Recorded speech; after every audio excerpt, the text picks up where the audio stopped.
Welcome to another interview of EFSAS, this time with Dr. Hans-Jakob Schindler. He is the Senior Director at the Counter Extremism Project, which is a transatlantic think tank with offices in New York, London, Berlin. And Dr. Schindler has also been, you have been, as far as I know, you have been the coordinator of the ISIL, Al-Qaeda and Taliban sanctions monitoring team of the UN Security Council. And you have an experience of, forgive me if I'm wrong, but I guess somewhere 20, 25 years of dealing with issues concerning extremism.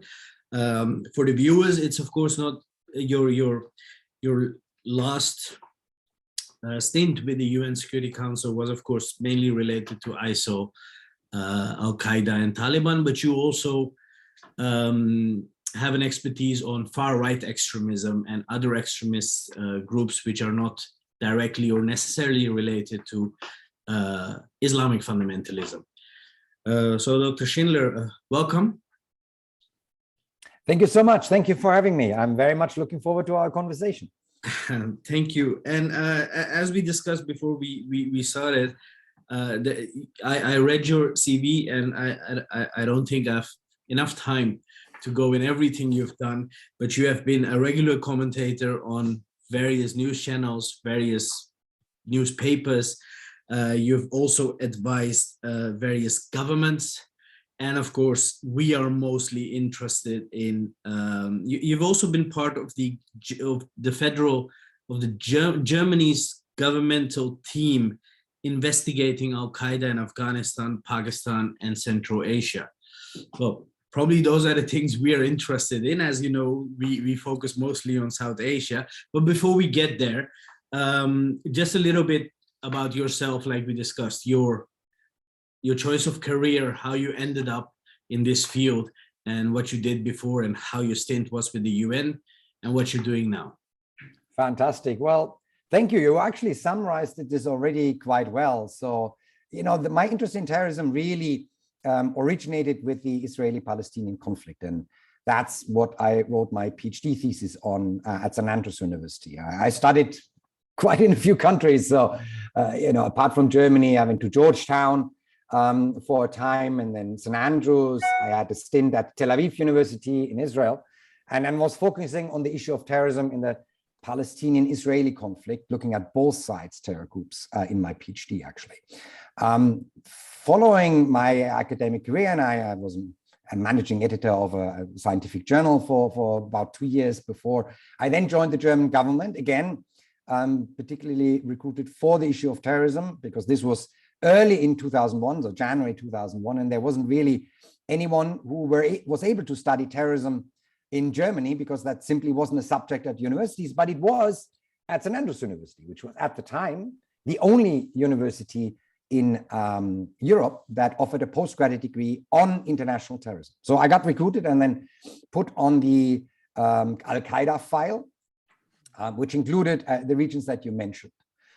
Prior to the 9/11 attack. So I had just have enough time to map out all the camps in Afghanistan and the relationships there when the attack happened, which of course then my little work group grew into an entire department within a year. I wasn't the department head because that's how governments work. Hierarchies are hard to climb. I did this until 2005, and then I was posted in Iran for 6 years at the embassy as the special advisor to the ambassador and also the liaison to the Iranian security forces, which was a very unique experience, especially since my time there. The Green Movement happened in Iran, which was one of the most significant things that happened in Iran the last 40 years, in my opinion. And then left the German government to join private industry as an advisor on sanctions and terrorism and security in London, worked with a few quite big European corporations, and then was called back indirectly by the German government, because there was a position open at the ISIL Al-Qaeda Taliban monitoring team in the Security Council.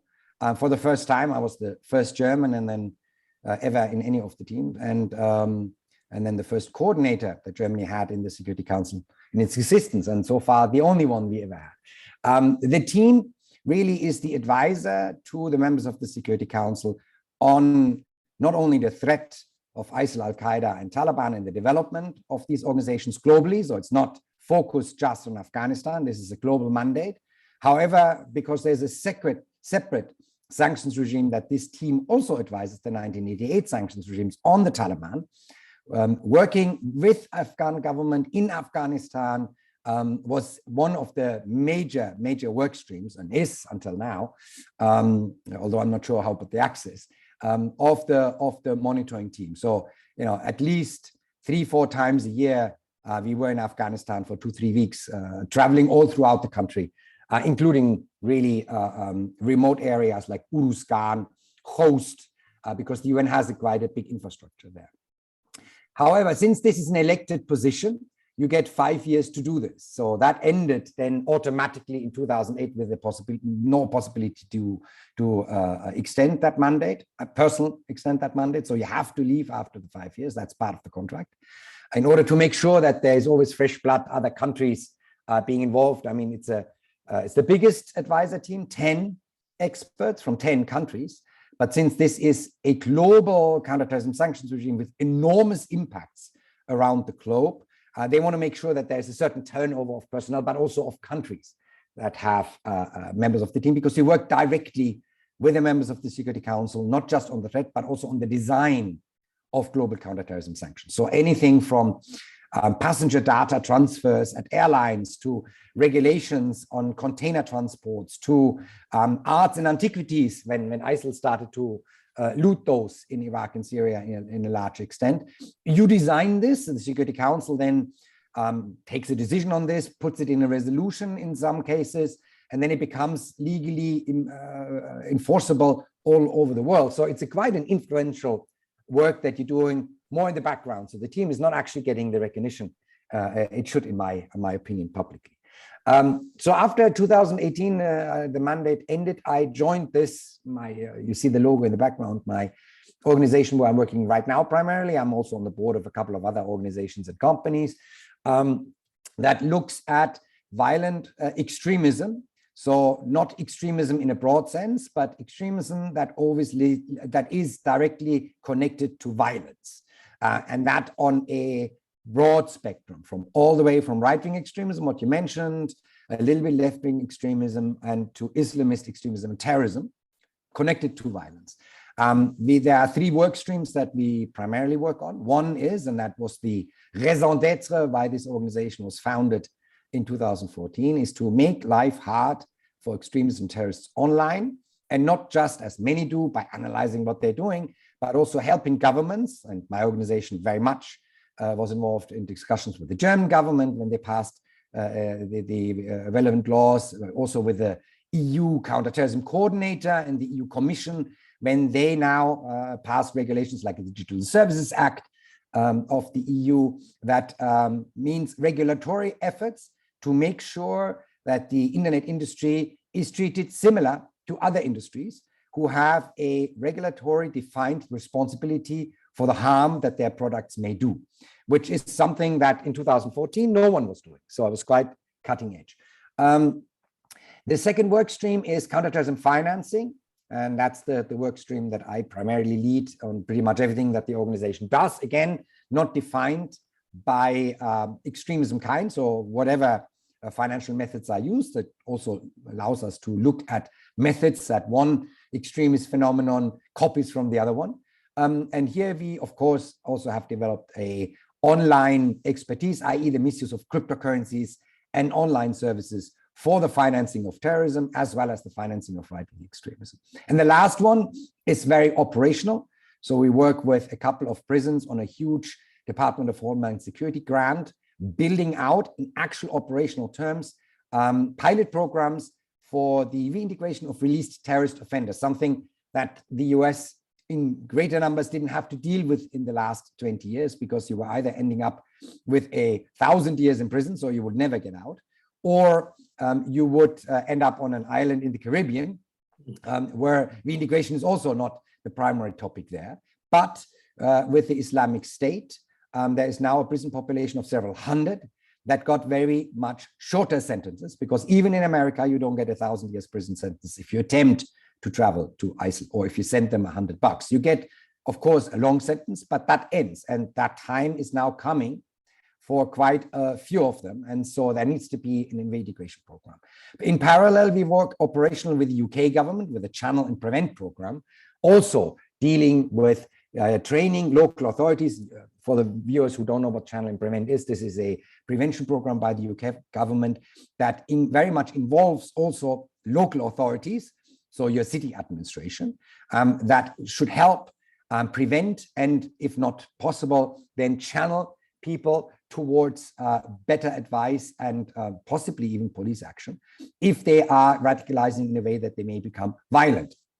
So we're helping a range of local authorities, CP does, a range of local authorities to train up on new developments of Islamist terrorism, right-wing extremism, etc., etc. So it's quite a broad remit, but of course, given my history, and that I never really stopped working on Afghanistan, Afghanistan, Taliban, Al-Qaeda, the Islamic State, the Al-Qaeda affiliates there remain, of course, one of the main central topics of what CEP is working on. And we've been looking at that situation continuously since the organization was founded, and of course now very intensively since I joined. So that's me in a nutshell. No, thank you. And that's what I wanted to talk about, is that, of course, your organization and you have done so much, but we are, of course, mostly interested not only because of the fact what is happening in Afghanistan, but also because of our own focus.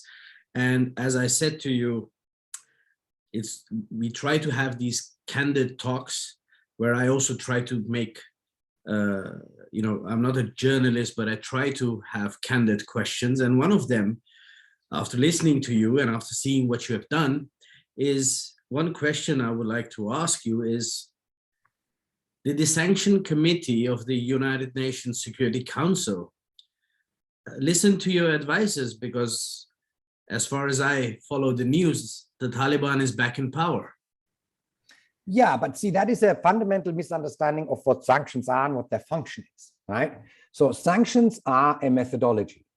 So there are three basic approaches, right? Military, look to Ukraine. That's one way you can try to solve it. Diplomacy and sanctions. That's the three instruments that you, in broad terms, have. None of which work necessarily in isolation very well. So if you don't have a strategy attached to it, then the sanctions are there and it's a political statement, but it will not have a changing effect. So there needs to be a political strategy, and sanctions are and have always been part of a political strategy. So the situation was not that we find ourselves in, which is, and I'm sure we get to this in greater detail, not without its challenges at the current time, is not caused by a failure of the sanctions regime. Actually, the sanctions regime is, at least the Security Council one, is extremely well balanced and focused, because the Taliban did everyone the favor or disfavor, depending on how you look at it, of appointing the same individuals to the same positions that they had in 2001. And therefore, the 1988 sanctions list, because this is a targeted regime, so it doesn't target the Taliban in general, it targets 135 individual Taliban leaders, plus 5 entities, 4 of which are Havaladars, and 1 entity, the Haqqani Network. So, we're going to talk about the Haqqanis, I'm sure, and their role in the current system in Afghanistan, but it's actually ideally targeted for this current government, and is to a certain extent also a leverage, because while ISIL, the Islamic State, and Al-Qaeda never really publicly cared much about Security Council sanctions from the outset, i.e.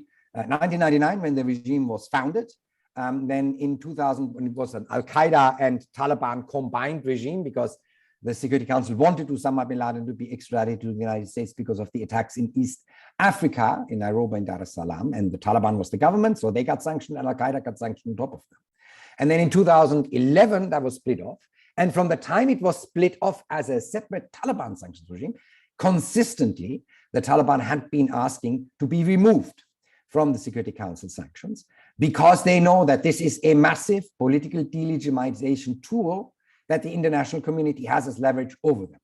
And so far, no one is talking about relinquishing that regime. There were some adjustments made to ensure humanitarian aid delivery in December last year with Resolution 2615, 2021.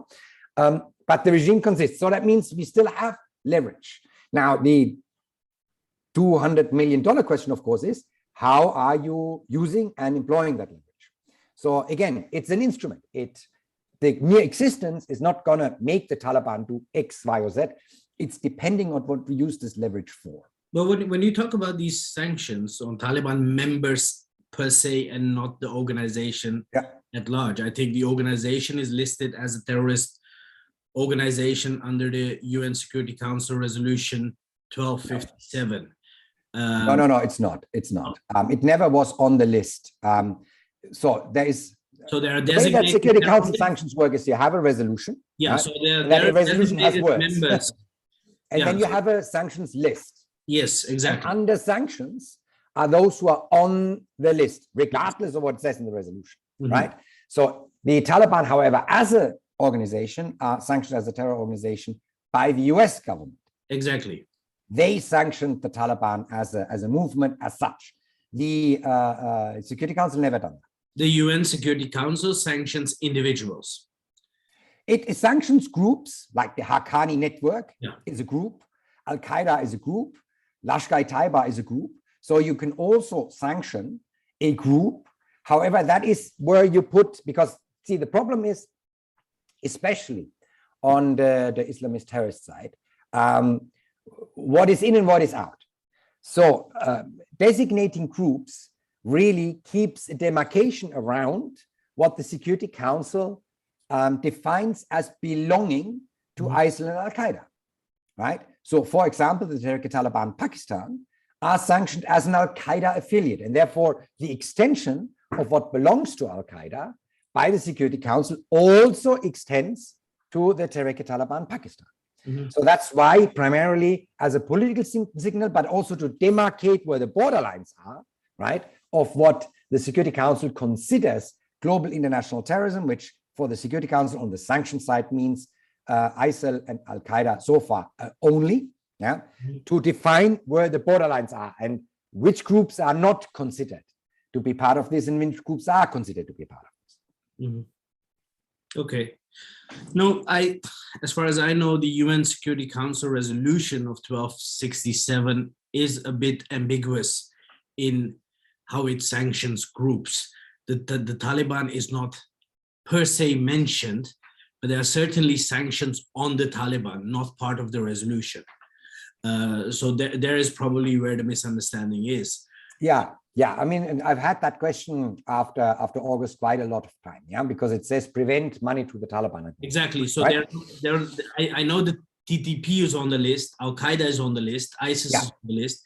Taliban per se is not on the list. Exactly. And the counter argument against that, because it's in the resolution, there are sanctions. The counter argument is there is the ability to sanction groups. Exactly. And over the last 23 years, since 1999, the Security Council never decided to put the Taliban movement as an entity on either one of the lists. No, right? Only some sanctions do apply in practice to the Taliban in terms of financing, for example. To a certain extent, I mean, primarily to the Taliban that are on the list, right? But also if the Taliban give money to the Taliban Pakistan, of course, they conducting a sanctions violation because the Taliban Pakistan is sanctioned.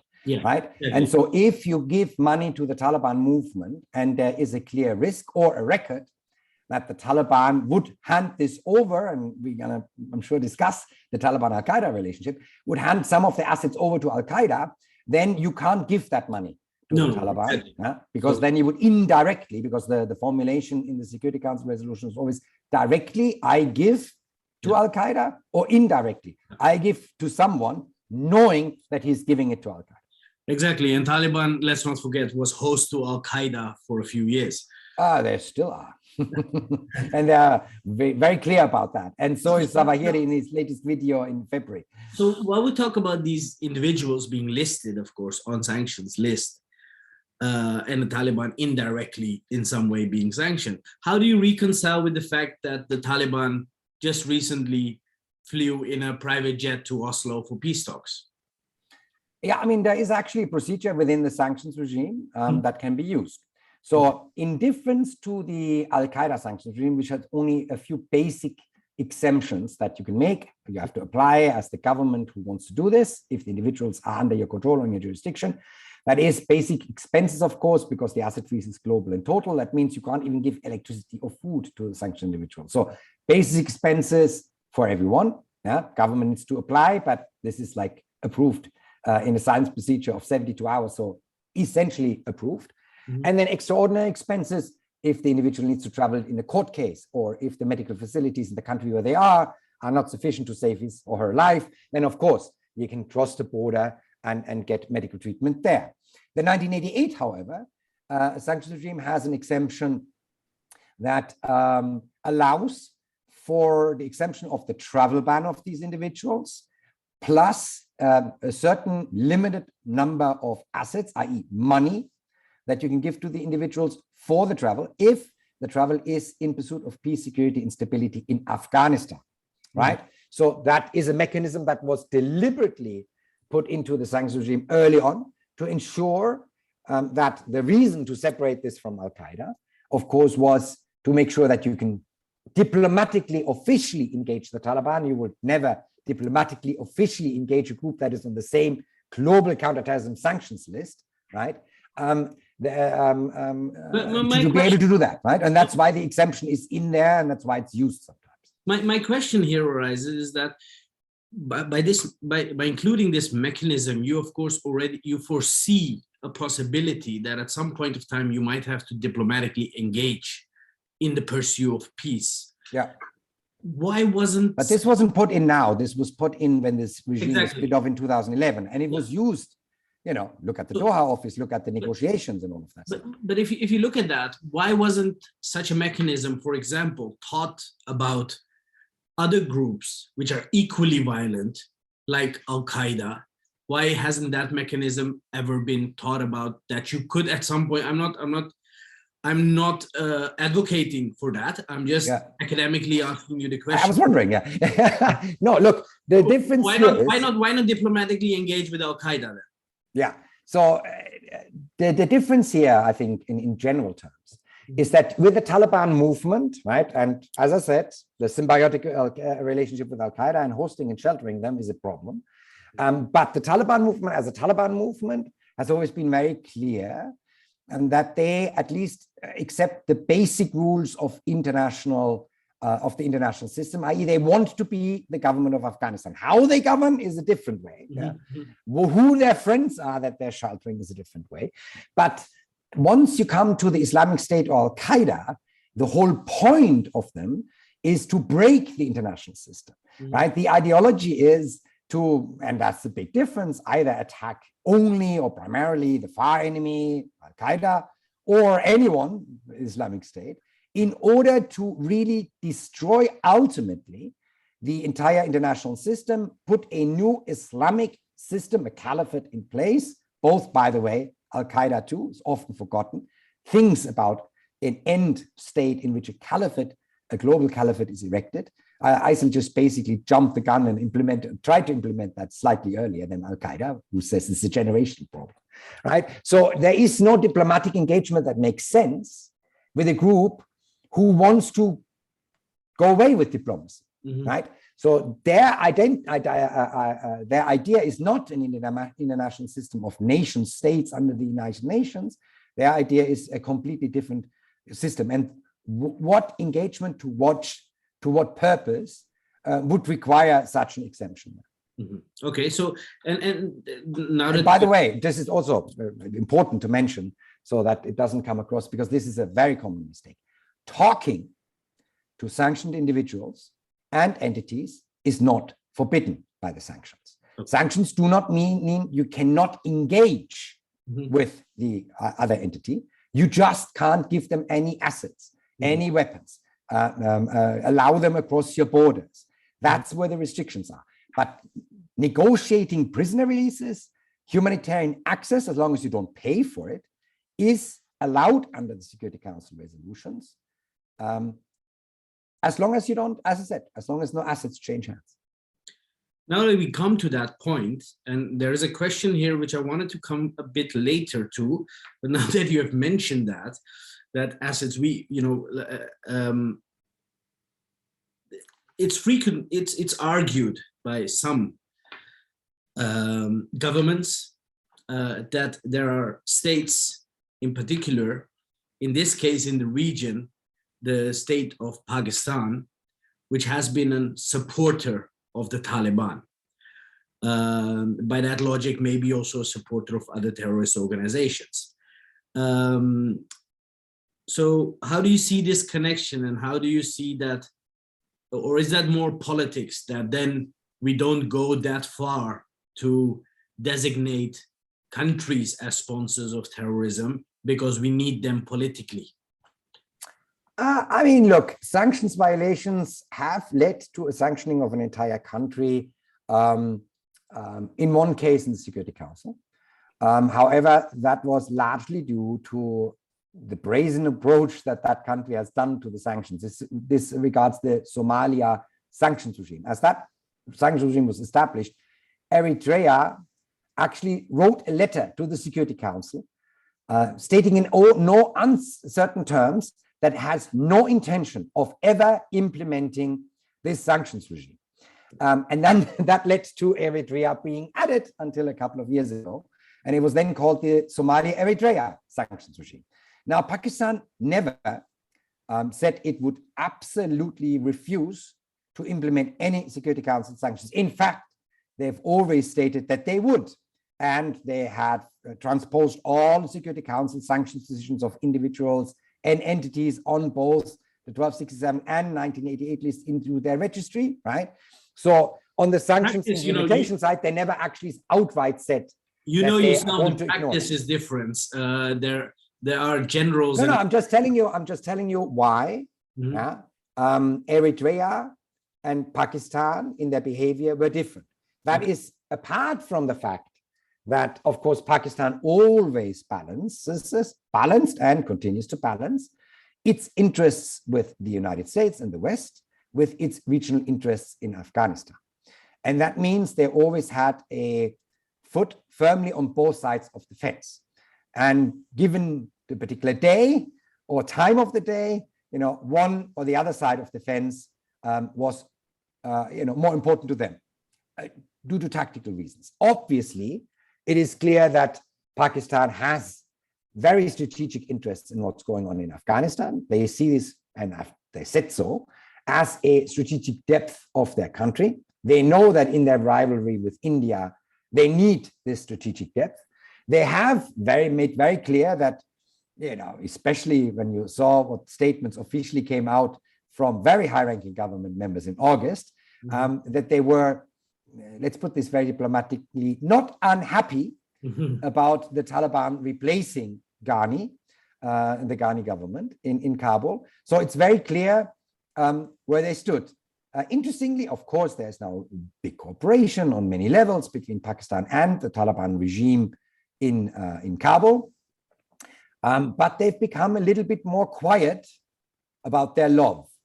Because obviously now that the Taliban, for the first time in their history actually, are in control of all of Afghanistan, which they weren't even at the high point prior to 2001, they were not in control of large parts of northern Afghanistan. That's now the case. The relationship between Pakistan and the Taliban also is a little bit more complex because Pakistan's ability to move things in Afghanistan does require a certain managed chaos in the country. And really, truly, a worst case scenario strategically, in my view, for Pakistan would be a stable, peaceful, and prosperous Afghanistan. Because how can you manipulate then on short notice if you are in a mortal situation, let's say a large-scale war with your regional rival India? How could you then manipulate whatever you need to manipulate in the country? So, this relationship is evolving as we speak. To be told. And how do you place, like you mentioned, how do you place the Haqqani Network in this? Yeah, the Haqqani Network is not only one of the most powerful, if not the most powerful faction within the Taliban movement. It's important to understand the Taliban don't really exist. There are factions that call themselves Taliban. Yeah. Each one has a slightly different ideological outlook, right? So you have Kandahari factions, you have West Afghanistan Taliban factions, you have Northern Afghanistan Taliban, and in the East, you have the Haqqani Network. That network is interesting or crucial in a couple, and different from the other networks in a couple of aspects. So number one, that network is Salafi Wahhabi oriented, which is quite unusual for the Taliban, who usually Hanafi. So a more Afghan version of extremist Islam. Some say more moderate.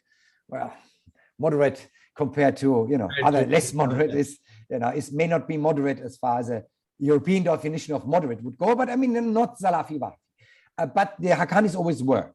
That also meant that the Haqqani network always had options, because they had very good relationships to the Gulf, very much different to the rest of the Taliban, whose primary relationship always was and continues to be with Pakistan. Haqqanis had a different option here. Because of their ideological outlook, they also were and are the actual link between the Taliban and Al-Qaeda.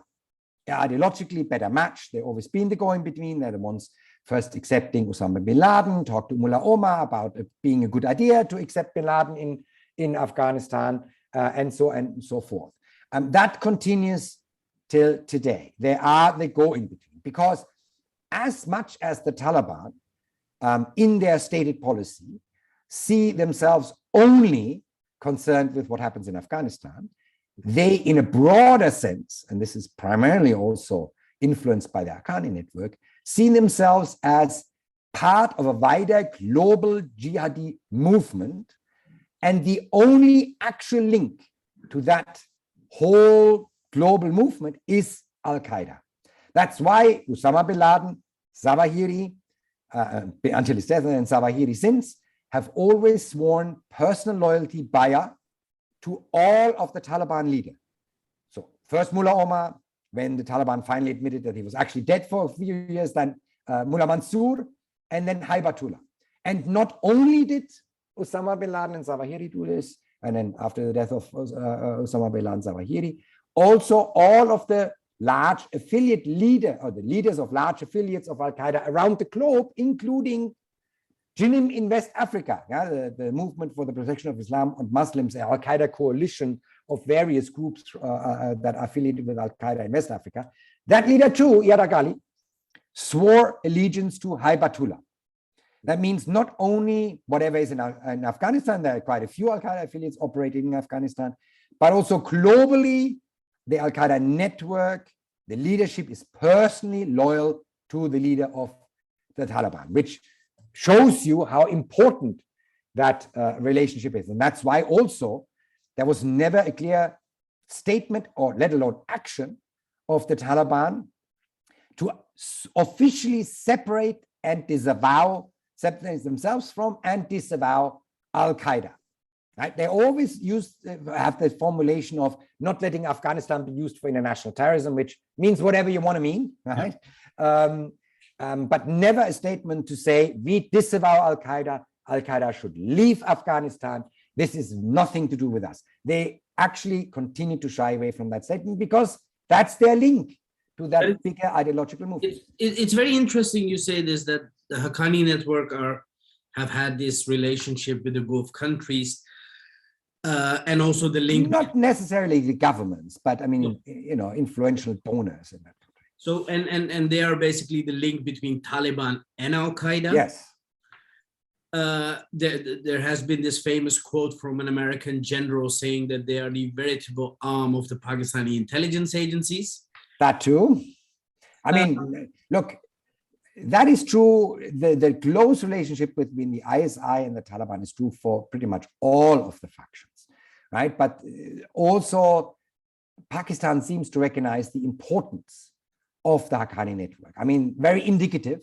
When the ISI tried to negotiate a ceasefire with the Tehrik-e-Taliban Pakistan in December last year, they asked Ziraj Haqqani, the current Minister of Interior, in Afghanistan, not a member of the TTP, to actually be the go-in-between to get that ceasefire negotiated. And he succeeded, showing how much influence and access he has also to that group. And then suddenly you have this attack in Pakistan a week ago. Yes, I wanted to mention that when you said we wanted to talk about spillovers. Yeah, because you know, in our first conversation, we talked theoretically about it, and I said this is going to not stay theoretically very long. And exactly. Here you go, right? You know, as if they had heard us. someone who would listen to this, a layman would say, okay, what you're telling me is that these people have a lot of influence in Afghanistan. They're the go-to link between Taliban and Al-Qaeda. The Pakistani ISI controls them. And then Pakistan. No. I mean, with the Haqqani Network, I wouldn't say control. But has an influence. So these are very good contacts. Has a working relationship. Yeah, but Haqqanis can still do what the Haqqanis want. And then you have an attack in Peshawar. Yeah. Which again, maybe it's too nuanced to go into who was attacked, but maybe very necessary for this particular conversation is that it was a Shia mosque which was attacked. Yeah, and ISIS, the Islamic State, claimed responsibility. So classic ISIL targeting, right? Also, if you look at the mosque attacks in Afghanistan that the Islamic State is conducting in the last couple of months, they slowed down a little bit. Obviously, someone told them that's not a good idea. And it's going to be quite interesting to explore why. Is attacking Shiites. This is the strategy that the Islamic State has used in Iraq very successfully after, when it was still called Al-Qaeda in Iraq, and at the time even got the rebuke from Zawahiri at one point, right? This sectarian tension, right? And so this is the same that plays out now in Pakistan and in Afghanistan, because this is also one of the Islamic State affiliates that is the closest to the center. For a very simple reason. Most of the other Islamic State affiliates around the globe, whether it's West Africa or East Africa, Southeast Asia, are based on already existing group structures that switched allegiance from Al-Qaeda to the Islamic State, or were groups that weren't loyal to either one and then joined the Islamic State. Only two cases. One is Libya, very early on in 2014, and pretty much at the same time, in 2015, in Afghanistan, the ISIL center sent envoys from Iraq and Syria into these countries to build from the bottom up their affiliates there. They've never done it in any other place than those two places. Libya, because they thought the chaos in Libya would have the potential to have an alternative refuge for the Islamic State leadership in case, as they knew, things in Iraq and Syria in the long run would go bad. And Afghanistan for two real reasons. Really a competition to the competing brand Al-Qaeda, who always been there, right? Who, when ISIL was founded and announced itself as a caliphate, immediately as a response founded Al-Qaeda in the Indian subcontinent to say, well, you may play around there in Iraq and Syria, building a little caliphate. We just established a new affiliate for the biggest Muslim population on the globe. So there you go, right? And so to counter this in a rivalry sense, and also because ideologically Khorasan is an important point in the ideology to be present there, to be part of the fight there. And Khorasan does include more than Afghanistan. And therefore, it's no surprise they also conducted attacks in Pakistan. So this is where we are right now. And so we can talk about the complex relationship that the Taliban have with ISIL, and especially the Haqqani Network has with the Islamic State in a minute, if you want to. So that's exactly where I was coming to, is that this has been claimed by the ISK. Again, for a layman, they would say a terrorist, whether you call it ISK, Taliban, or Haqqani Network, doesn't matter. But it matters very much. As you pointed out, it matters very, very much. Like you said, there has also been many Taliban members who have actually crossed over to the ISK. So in essence, you paint it like this. There is this umbrella ideological organization, which is Al-Qaeda.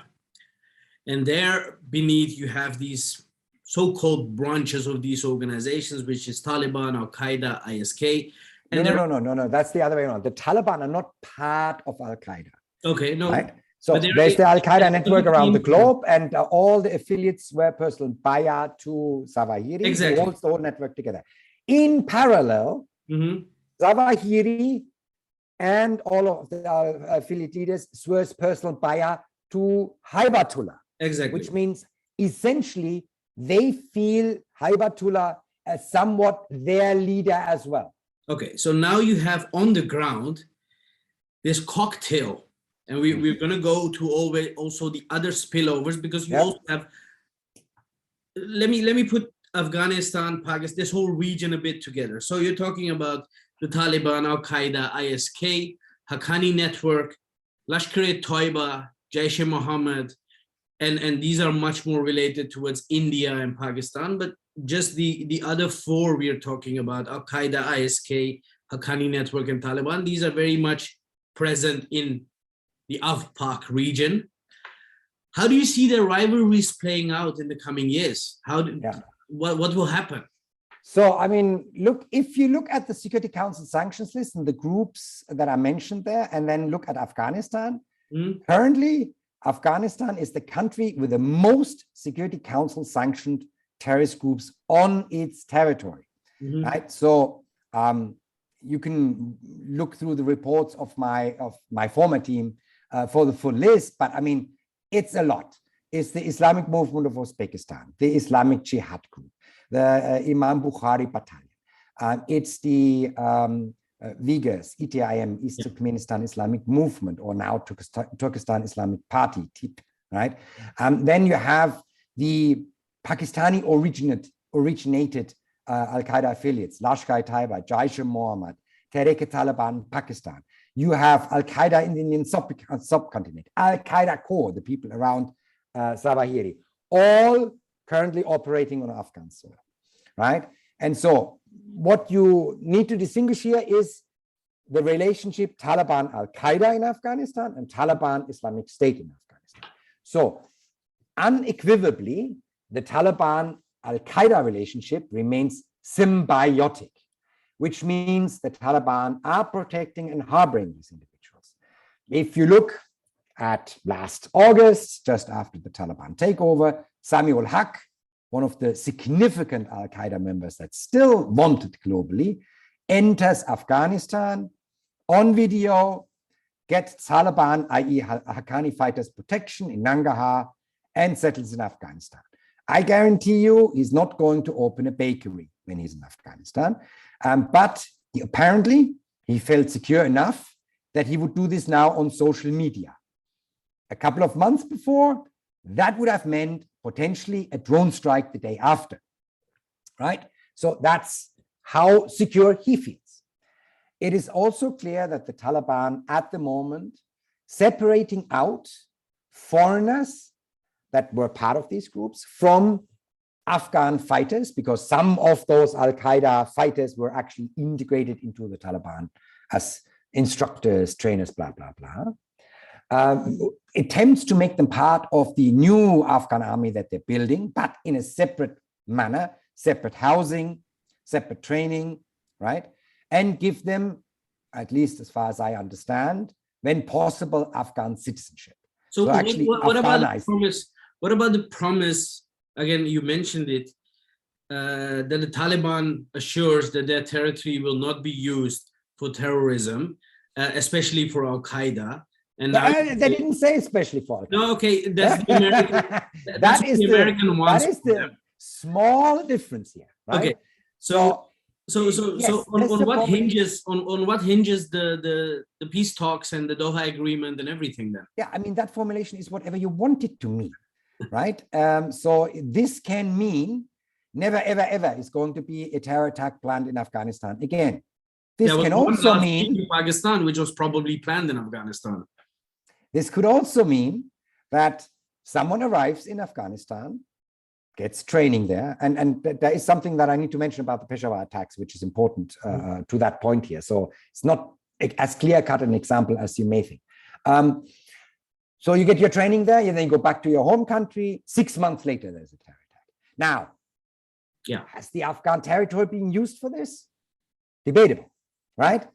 So this is why this is such a deliberately broad and unspecific statement, which I thought was a mistake to accept. Whom do you see? The Peshawar attack, right? The Peshawar attack, please. Yeah. So ISIS-K has different branches. One of them takes care of Central Asia and Pakistan, and that branch conducted that attack. So it is separate from the Islamic State Khorasan province part that operates in Afghanistan. So it's not necessarily that attack was planned in Afghanistan, although perfectly possible. Just speaking from your experience, could this have been planned and done without the knowledge of the Haqqani Network, the Taliban? Peshawar, difficult. I wouldn't say impossible, not impossible that they didn't know, but very unlikely. So there is a bit of a... Yeah, of course. I mean, would you assume the Taliban being honest players here? They wouldn't be in power if they had been honest players and would keep their commitments. I mean, the irony was, with the withdrawal, the Western international community side kept all its commitments, and the Taliban kept none of their commitments of the Doha Agreement. As I told you in our preceding talk, I personally come from the region of Kashmir, and terrorism there has also been a problem. I remember that in the 90s, when Taliban was controlling Afghanistan, even some people from Kashmir went to Afghanistan to get some training. I remember the Lashkar and the Jaish having their camps over there, or at least part of their infrastructure. And coming to today, how much do you see a Taliban-controlled Afghanistan having spillover effects to these organizations within Pakistan, which have a different enemy? Again, I think Lashkar and Jaish also have this larger thought of an Islamic caliphate, but their immediate threat or their immediate military aim is to include the region of Kashmir into Pakistan, and then the Indian state, and then Bangladesh, and then make it an Islam. So how much spillover or infrastructure help or working together do you see here?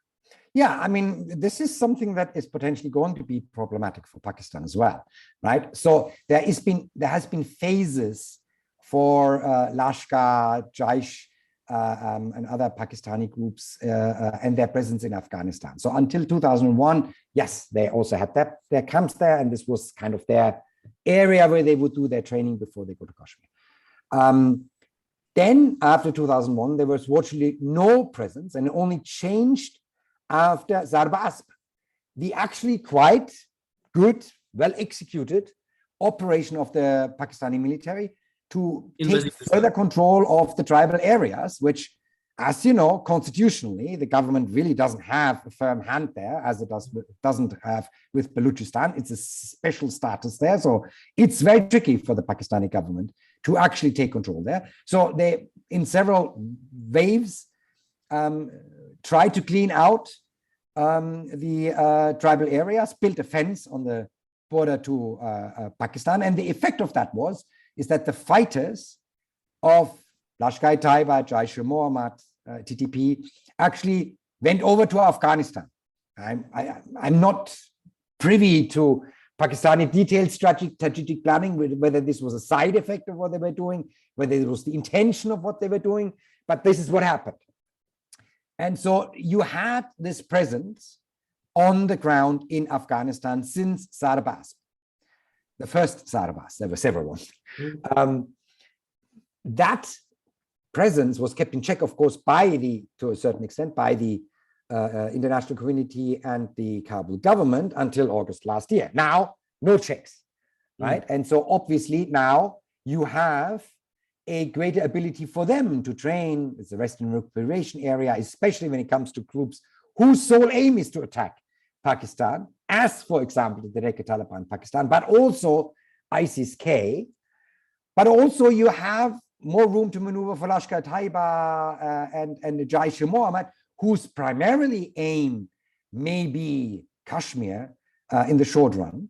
But ultimately, how can you, as a Pakistani government, trust an organization that essentially uses terrorism?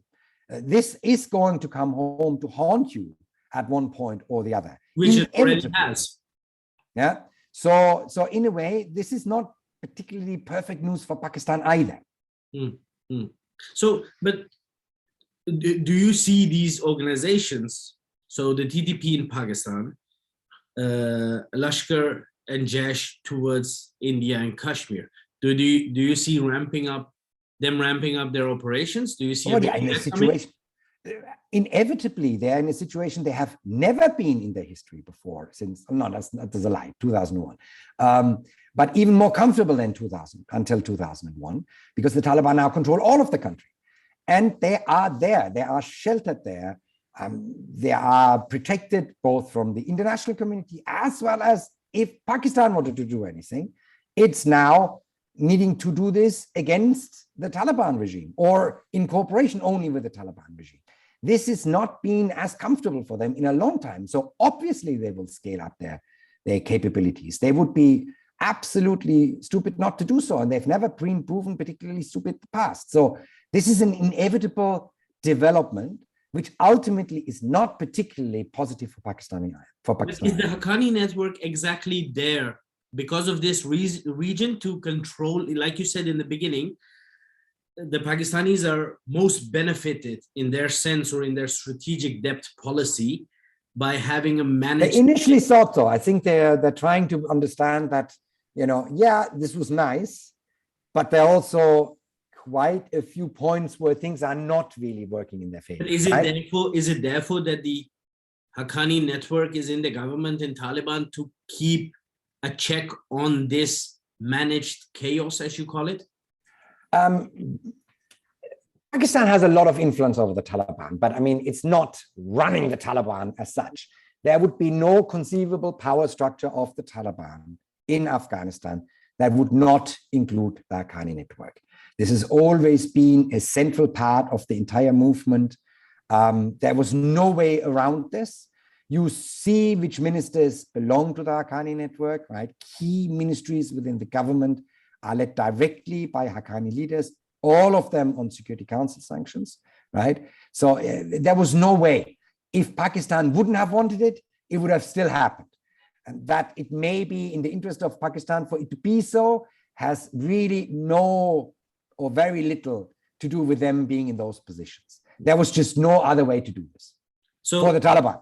Okay, so, playing devil's advocate here, if you see this spilling over to Lashkar Jaish, do you see another Mumbai attack happening? Look, I mean, the sad news for India is that the situation in Afghanistan is not lowering their threat level, right? I would hope that the fallout from the Mumbai attack, which was quite significantly publicly and globally, and a high diplomatic cost for Pakistan, was strong enough for Pakistan to make sure, more sure than they did last time, that something like this doesn't get repeated. It's the same as Al-Qaeda unlikely doing another 9/11. The cost benefit is just not there. And you've seen with the Islamic State never doing something that spectacular.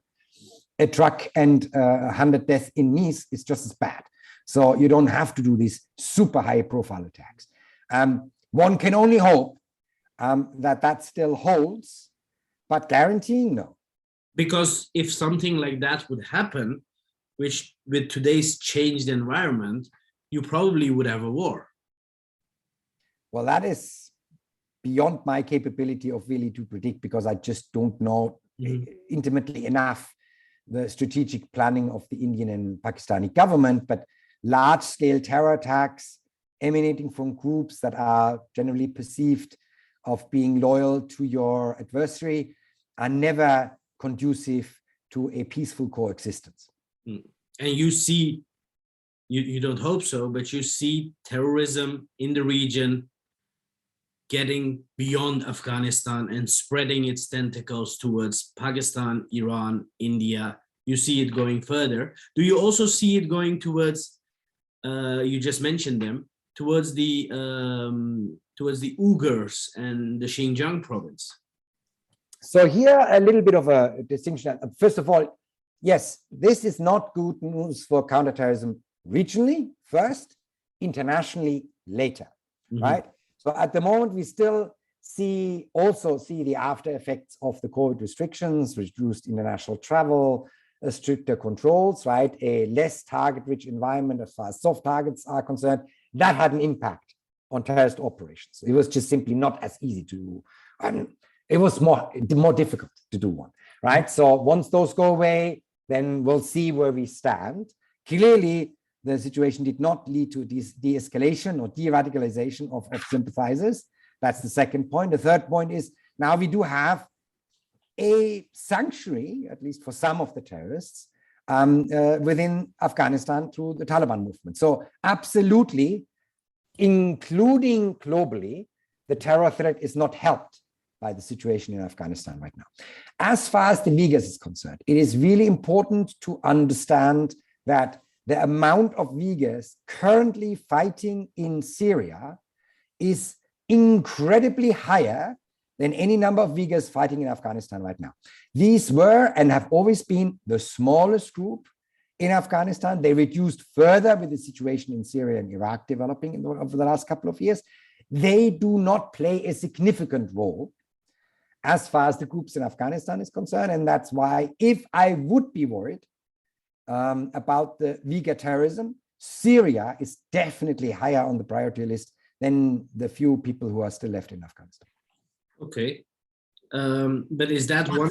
But to make this perfectly clear, the Uyghurs as a minority in China are not terrorists. And what happens to millions of Uyghurs in China is not justifiable with a few knife attacks that happened over the last decade in China. This never was and is very unlikely to be any security threat of unmanageable proportions for China. This could be handled very differently than it is right now. Yeah, but some people call it ethnic cleansing. Some call it worse, right? Yeah, but the terrorism threat that the Uyghurs in Syria and Afghanistan, who are part of Al-Qaeda, there is no question about this, pose for Chinese domestic security cannot justify what's going on. That's not big enough to justify. No, so exactly. You're saying whatever is happening to the Uyghurs by the Chinese state definitely cannot be blamed on a terrorist threat from the Uyghurs. There is one, but I mean, you don't need to do these kind of measures to get rid of it. No. There are other ways to handle terrorist threats of this size and severity. Okay, and that one of there's probably a reason why the Chinese were cozying up a little bit to the Taliban. Maybe this is one. Yeah, but to be totally honest, there are also other very serious economic interests that China has in Afghanistan, right? So as you and your listeners may be aware, big Chinese mining corporations got a lot of tenders for natural resources in Afghanistan already under the actual last legitimate government in Afghanistan. But they weren't able to actually operationalize these to any large extent, also because of the security situation. So now having the Taliban in Afghanistan, all of the country in control, of course, improved the security situation, unsurprisingly, because the Taliban was the ones causing the insecurity exclusively. However, and we can discuss this in more detail if you want to, apart from security, there are a couple of infrastructure and commercial challenges that will continue to prevent the Chinese from actually operationalizing in a commercial beneficial sense those mining concessions. There is no railroad in Afghanistan. You can't transport easily large amounts of material out of Afghanistan. The road system destroyed by the Taliban, by the way, isn't great, right? You have technical challenges. So if you want to mine copper in Mesanak, everyone has heard about this, right? There is not enough water. You need all of the water in the Bamyan River to make this happen. But unless people in Bamyan stop drinking water, that's not going to happen either. So, and then even if everything works, you still have to transport the material to a harbor, and the only one is in Chahar Bahar, yeah, potentially, but that's also Iran sanctions come into play, or then Pakistani harbors, which means you have to go through the tribal area, which again adds a security premium because the tribal areas, as discussed, are not particularly stable either. So commercially, it will always be a challenge for China to do this on or anyone else. This is not just the Chinese, it's just they have the concessions at the moment for some of the stuff. For anyone else to make this viable commercially, to do so. But nevertheless, of course, one of the motivators to have a workable relationship. They haven't recognized the Taliban government, by the way, as a government, and I don't think they have any intention to do so in the future. For the Chinese to have some kind of a workable relationship with the Taliban movement and regime. And please don't ever call it a government. A government gets elected. It's not conquering a country. That's a regime.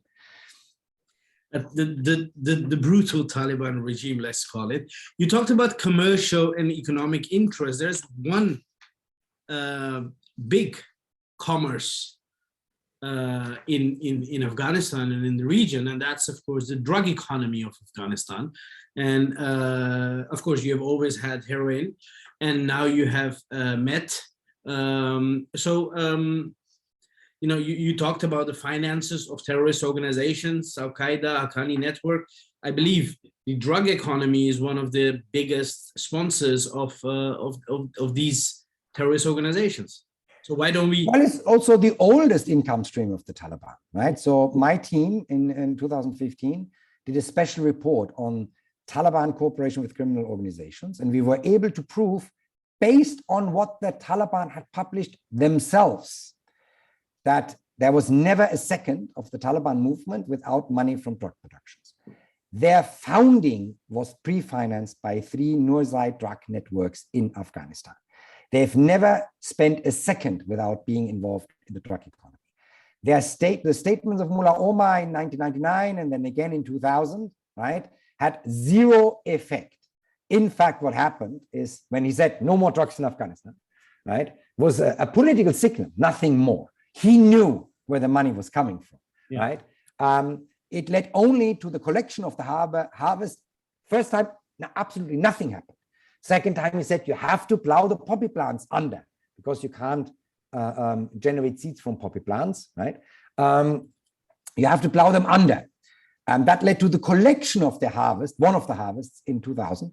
And then a storage, and every single kilogram of opium that was collected was then released on the world market once the heroin price had spiked again, after it was clear that there was no heroin from Afghanistan for a while. So it actually made more money for the Taliban.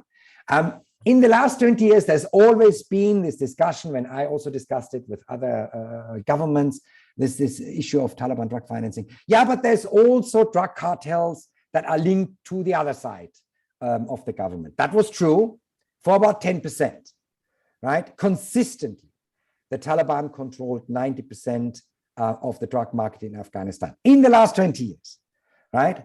So they were always the main producer. And now they have the whole country under their control. So there is no rival cooperation with the drug networks more. You now are, the Taliban in essence are the biggest drug cartel on the planet. Their production on heroin makes anything that happens with South American drug cartels look like a walk in the park. They supply all of Eurasia with heroin, all of Eurasia. That is a bigger market than North America, right? A far bigger market for North America, up to China, right? So this is very, very important. The fact that they now go into synthetic drugs like methamphetamine is simply for them to understand the market, right? So methamphetamine has the really good advantage. You need chemicals, not fields. It means you need a laboratory and raw chemicals to produce drugs in enormous quantities, which of course is much easier than having to plant poppies all over your country. So it is a very logical business extension of where you want to go. It's less noticeable, right? Poppy fields, UNODC is very skilled at this. Their Afghan poppy report every year is based on 2 decades of experience with satellite imagery. They can really tell you what is a poppy plant from satellite pictures, what is a poppy plant and what's a bush in Afghanistan. That's why they are always quite so precise what the production is and where the production is, right? Labs, much harder to detect, right? And so if you can develop a separate business stream with labs, then this observation becomes far more tricky. The production capability is far harder to ascertain, and also much harder to disrupt, right? So this is a logical thing what the Taliban are doing. And much of this drug, of course, is meant for the West. You know, the Taliban, or for global markets. Yes, all of it, by the way. Not just.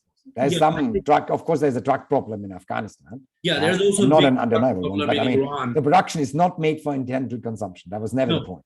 No, they of course, you know, there is a big drug problem in Afghanistan. There's a big drug problem in Iran.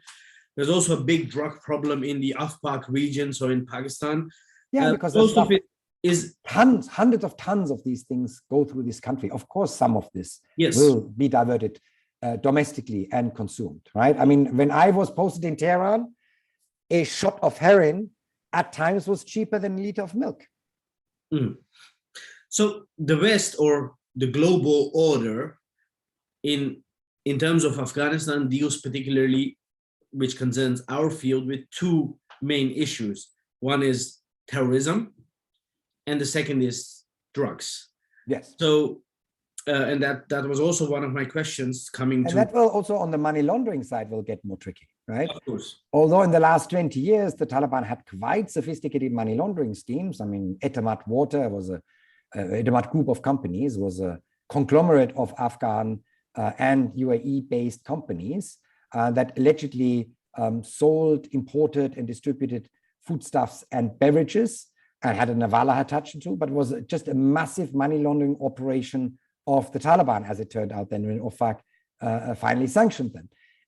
Now the Taliban have the entire Afghan economy to hide drug money. That is a far different and more complex ball game than we ever had before, because I mean, try to get, for example, beneficial ownership information, i.e. who's the actual owner of a company in Afghanistan.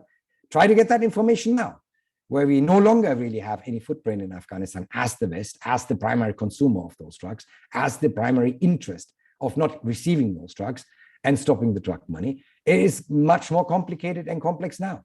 And even if you get that document of a UBO statement, it might be just signed by the Interior Minister, which is Sirajuddin Haqqani.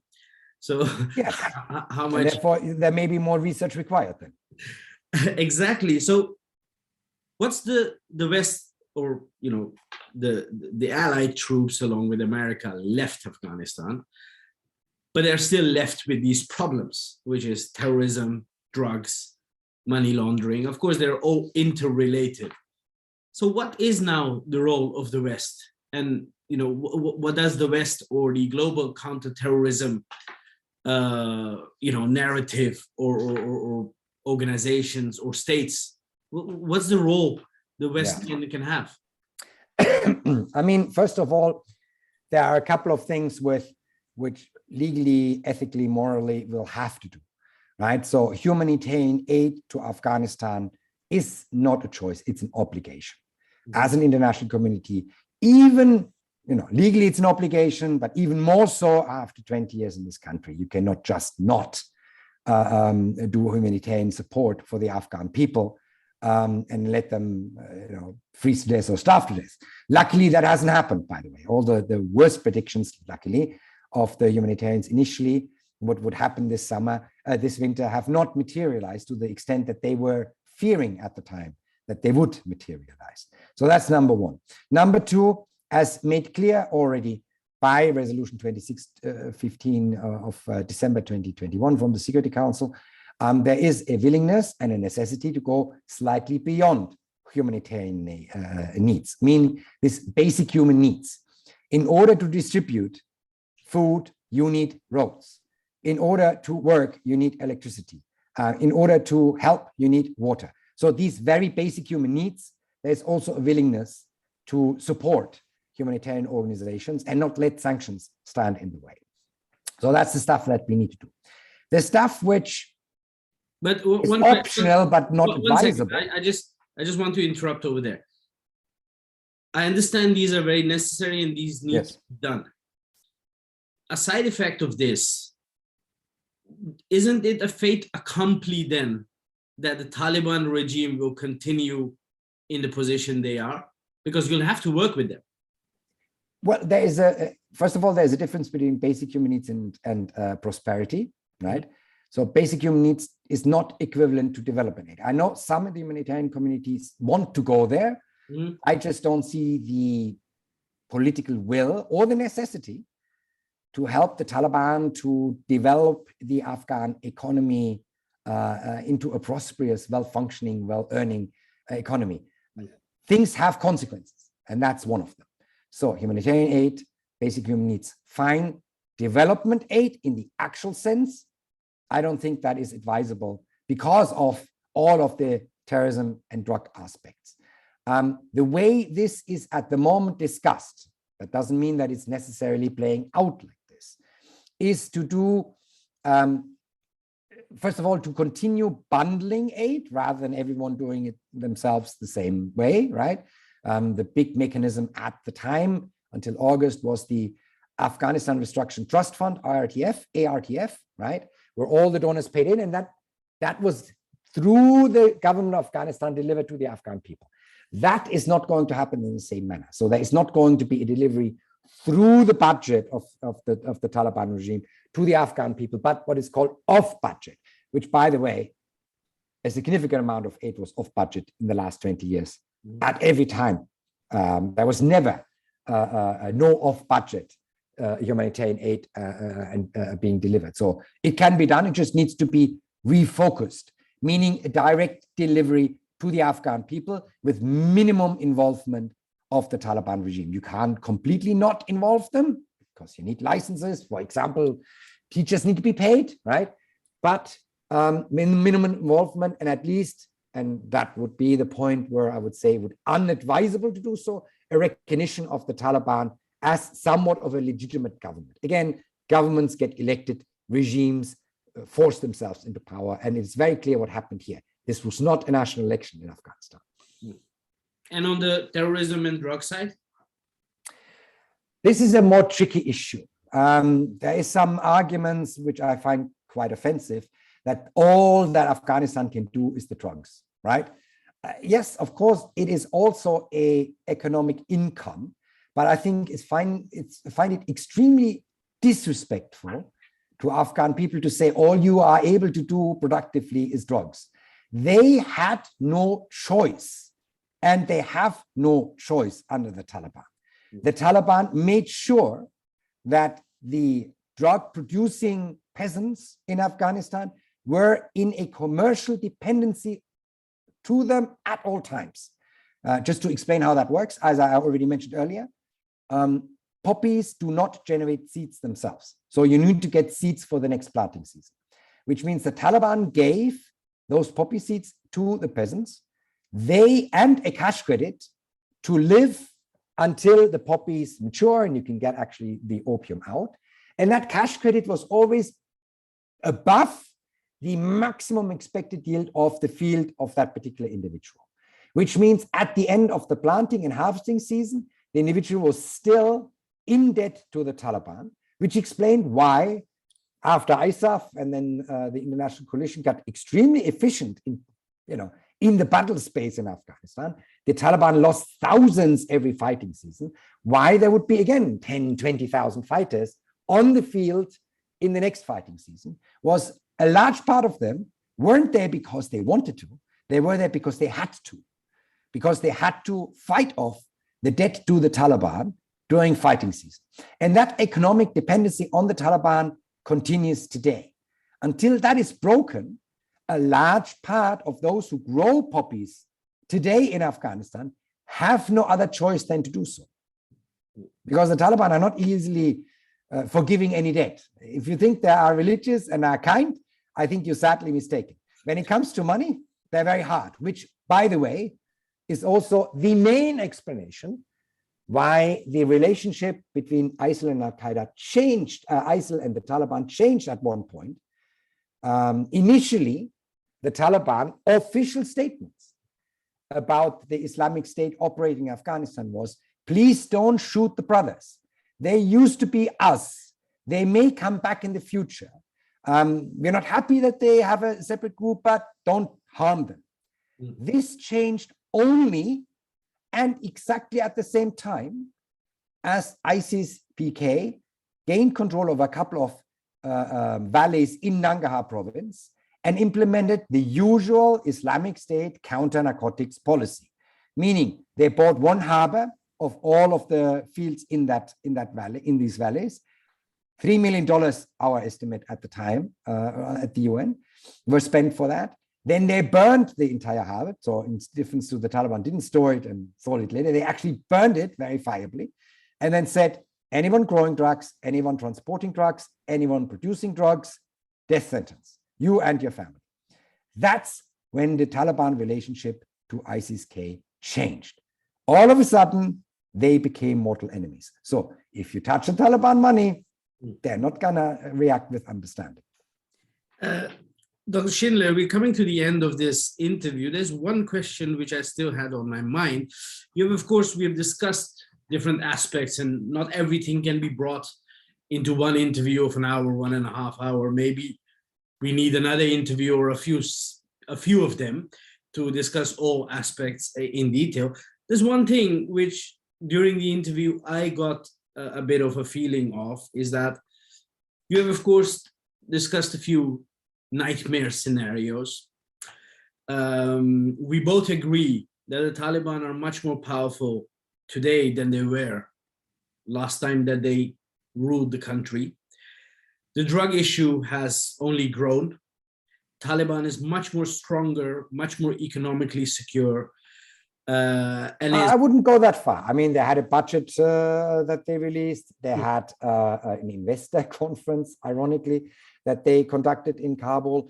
However, they're not doing economically well. They were doing very well as an insurgency movement because being an insurgency is very different from running a country. Yeah, of course. They're not poor.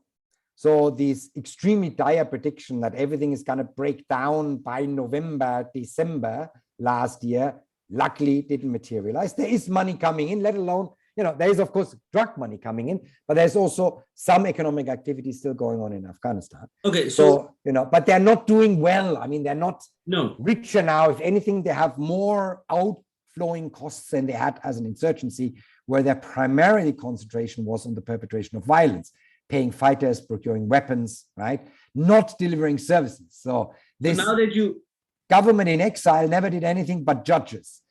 Even in the areas in Afghanistan that were under Taliban control in a sustained manner, the Kabul government was perfectly happy and perfectly allowed to build the school, pay the teachers, renovate the hospital. That was all costs that the Taliban never paid a cent for in Afghanistan. Yeah. Now they have no longer an option. Yeah. So, but the scenario looks much more nightmarish than it did 20 years ago. Tricky, I wouldn't say nightmarish. Nothing can ever be not handled, but yeah, it's not good. So how much, I don't know what would have happened otherwise, but how good has it been for the region, or how bad has it been for the region, that eventually the Taliban was almost legitimized by the Doha peace talks? How bad has that been for future counter-terrorism initiatives? Because you ended up putting a terrorist organization at the helm of affairs in Afghanistan. So how bad, what does it predict for the future?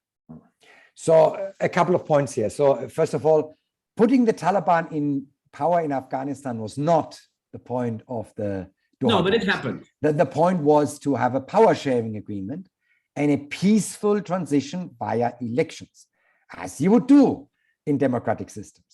So it only legitimized the Taliban in so far as they would have had to agree to a power sharing agreement, which they very obviously haven't, right? So the result of that is, in my view, even a further delegitimization of the Taliban, because they now clearly proved that they cannot keep to agreement, that you cannot trust them. Yeah, they promised a By the power way, sharing agreement in Doha, but yeah, never and there's not much sharing going on as far as I can see in No, Afghanistan no. right now. I mean, not even between Taliban factions that are non-Pashto. There's one Tajik, no Hazara, right, in the government. So not even within their own movement, there's no power. It's Pashtun only, right? So in a way, the outcome, yes, they were on the global stage. That wasn't maybe a bit too much. But I mean, the outcome of this is not a legitimization of the Taliban, it's a total delegitimization of the Taliban. They actively lied to the international community. Which we bought. Yeah, that's our problem, right? That's our problem. But now we have the proof that they did. So in a way, they will find a narrative why this was not working out, blah, blah, blah, right? Fact is, there was an option to do power sharing, a peaceful transition of power. There was even talk of canceling the next Afghan elections in order to do so. And they chose to do this militarily. So I'm sorry, that really doesn't show much trustworthiness, at least in my books. Okay, so that is where we currently stand. And my last question before we end, and that's maybe a bit more of a political question, but you just said the Taliban has, of course, been in power as an insurgent group, as a militant, as a terrorist group. It never had to provide services. I've talked to a lot of Afghans who also at some point of time were at the helm of affairs in Afghanistan, and they all seem to agree on one thing. And I just want your opinion as a non-Afghan on that. They say the Taliban will not be able to rule Afghanistan for long. How do you see that? Look, I mean, this is a potential scenario for two reasons. First of all, if you look at purely technical appointments in financial institutions, in the government, right, you find clerics with absolutely no knowledge of what they actually do. They have a religious education, right? That makes it hard for humanitarian professionals to engage with them because the other side just simply doesn't understand what they're talking about. Payable through accounts, absolutely unknown, right? So this is not bode well for an effective ruling of the country. On top of that, or actually more basic of that, you always, as I said, had these factions within the Taliban movement. Some ideological difference within the Taliban movement. You had several governors of Herat since August this year. This doesn't really look like a stable Taliban movement who is at peace with itself. It very much looks like it did before 2001, where what the people in Kabul did was secondary to what Mullah Omar thought in Kandahar. And what happened in Kandahar really only had tentatively any influence of what happened in Herat, right? And so this will complicate things for international engagement on humanitarian aid, because whatever a minister assures you is only going to be valid as far as this personal network of the minister goes, or the faction of the Taliban that minister belongs to, right? So try to get something done via the Haqqani Network in Takhar. Good luck. Yeah. So do you, for example, see if the Taliban infighting? Absolutely possible, because I mean, remember, there is now, that is the one difference to 2001. That is more serious maybe in the long run than the challenges of the Northern Alliance was prior to 2001, is that you have an ideological competitor that is of the same ideological strain, but calls you, and this is very obvious in everything that ISIL PK puts out since August, calls you the apostate, says you have caused it up to the international community, the Taliban, right? and you are the traitor on the pure implementation. So could there even be a possibility that at some point of time, the Taliban might be replaced by a Haqqani Network or an ISK? I mean, everything is theoretically possible. I don't see this very likely at this point. By the way, what do you mean by replaced by Haqqani? Haqqani already are in power. But what is clear is that you do have defections from the Taliban to ISIS-PK. You seem to have already ISIS-PK sympathizers within the Taliban structure. And this is what I've always saw is a little bit of play on the moderation of the Taliban, meaning you cannot be very flexible on simple issues such as girls' education. Ideologically, you cannot. First of all, how can you contradict what you believed 20 years ago? It's God's will in your mind. How can this be different now? But also, even more significantly, if you get too moderate, right, ISIS will simply say, look at those guys. You know, nothing is valuable to them anymore. Join us. So this will accelerate any defections toward ISIS-PK. So they have to limit the amount of moderation that they are able to do, even if they would do, which many of them have absolutely no intention to do so. So women's education is the same kind of issue where they're trying to pull the wool over our eyes. I mean, the excuse at the moment is that schools are too dangerous for girls to attend. Apparently not dangerous enough for boys, but definitely for girls. So this is just, you know, covering a ideological base that is not really changeable unless you basically change your ideology with some kind of excuse. And it's for us, i.e. the international community, believe it or not. Dr. Schindler, thank you very, very much for this very insightful talk. And I believe, you know, while I'm always at the end of such a talk, I'm always satisfied with what I've learned and whatever we have talked about. This talk has kept me wanting for some more answers. And I think we just cannot cover all of them in one interview, but I hope we can do that the next time. But very insightful. I think many people who would listen to you would get into these nuances you have sketched. And as you said, counterterrorism efforts are going to be more and more challenging with whatever is happening in the region.